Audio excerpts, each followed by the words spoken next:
La mémoire et la vie sont un seul et même être.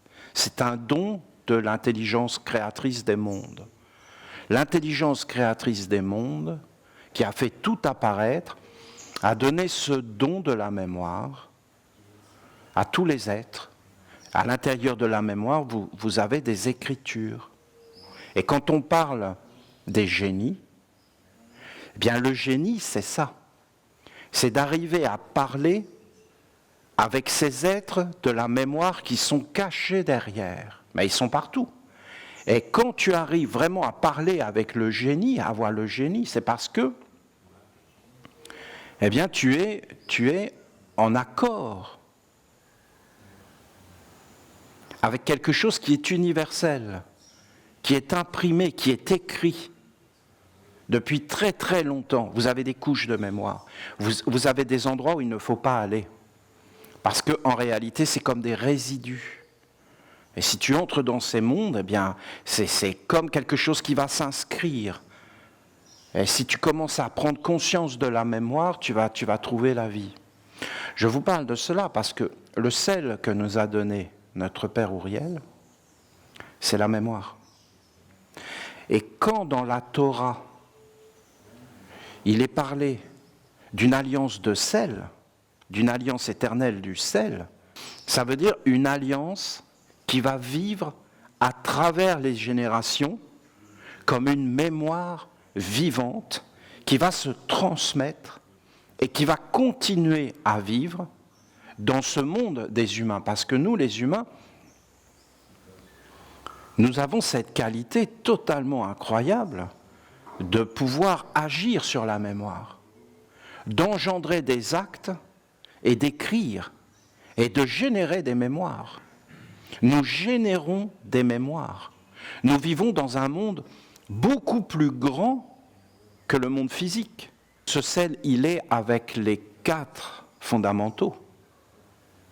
Le feu, l'air, mais en réalité, vraiment, vraiment, il est comme un condensé de la terre et de l'eau. Il est partout dans la terre, comme la mémoire, mais c'est avec l'eau qu'il a été vers l'océan. Et le sel, c'est un être qui voyage. Il voyage, et pourtant il est fixé. Et il est sorti de quelque chose, qui est comme dans les os, ou comme dans les pierres, et il a été vers la mer. Et nous sommes des voyageurs. Mais si nous restons sur la berge,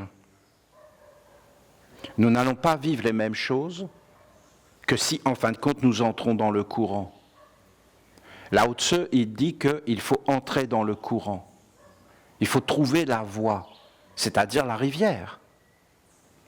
La rivière, tu es en voyage, et tu ne vois pas le monde de la même façon quand tu es en mouvement vers un but comme l'océan, que tu portes en toi une aspiration vers la grandeur, vers l'infini, ou alors que tu vis sur la berge et que tu vis uniquement une vie qui est comme fixée, mais il n'y a rien de communion, parce que tu n'es pas en voyage, tu n'es pas entré dans le courant. Est-ce que tu peux entrer dans le courant avec ton corps ? Non, ton corps, il est fixé, mais en réalité, tu dois voyager à l'intérieur.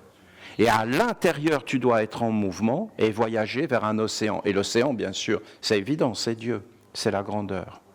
Le sel, il porte cette mémoire. Et il porte cette mémoire de l'infini, il porte une mémoire du voyage et d'une réalisation. C'est pourquoi on parlait d'une alliance de sel. Pourquoi en Égypte, mais partout, ils ont représenté des divinités sur des barques?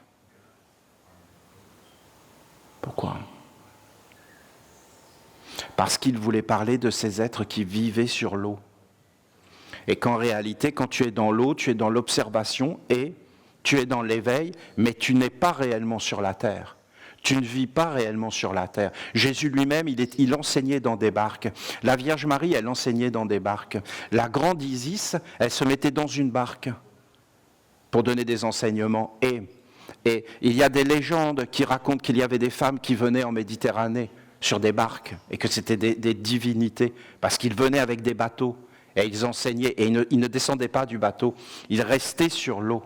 C'est-à-dire, ils restaient dans ce monde liquide où tout est vivant, où tout prend un sens, où tout est empli d'esprit, de génie. Et ils étaient dans l'observation. Ce n'est pas du tout la même chose. Les événements ne vont pas te toucher de la même façon si tu es sur la berge et si tu es dans une barque sur une rivière. C'est-à-dire, si tu participes à l'événement ou si tu n'y participes pas. Tu y participes de loin. Tu es dans l'observation, ça ne te touche pas. Donc en réalité, tu observes.